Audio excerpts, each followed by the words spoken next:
Now, Donald Trump has become only the third US president to be impeached. The Democrat-controlled House of Representatives last night approved 2 charges, setting up a trial next month in the Senate. But the Senate is dominated by Republicans, so the president is almost certain to remain in office. Mr. Trump denies abusing his power and obstructing Congress and says the process is a witch hunt. Our North America editor John Sopel has more details.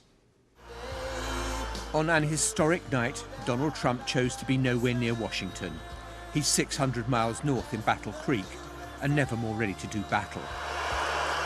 As he's taking to the podium in a perfect split-screen moment, the votes are being counted in the House of Representatives that will impeach him.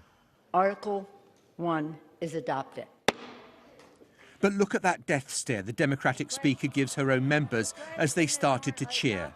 Solemnity, not crowing, was the order of the day. Back in Michigan, Donald Trump was given a note about the vote and was ready to unload on the Democrats.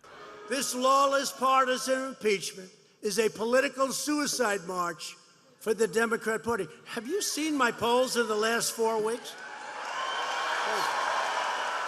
After last night's vote, the fate of the now impeached president will be decided in the Senate, and a trial that almost certainly won't convict Donald Trump.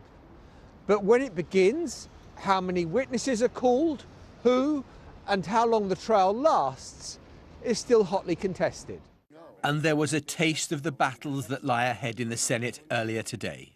Over the last 12 weeks, House Democrats have conducted the most rushed, least thorough, and most unfair impeachment inquiry in modern history. Leader McConnell's 30-minute partisan stem winder contained hardly a single defense of the President of the United States on the merits. Almost none defended President Trump, because they can't.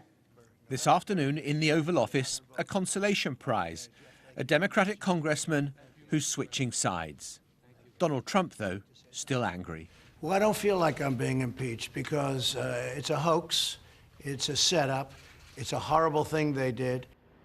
The impeachment articles have to be handed to the Senate, but the Democratic Speaker is refusing to do so until she receives assurances about how the trial will be conducted. The partisan gridlock continues. John Sopel, BBC News, Washington.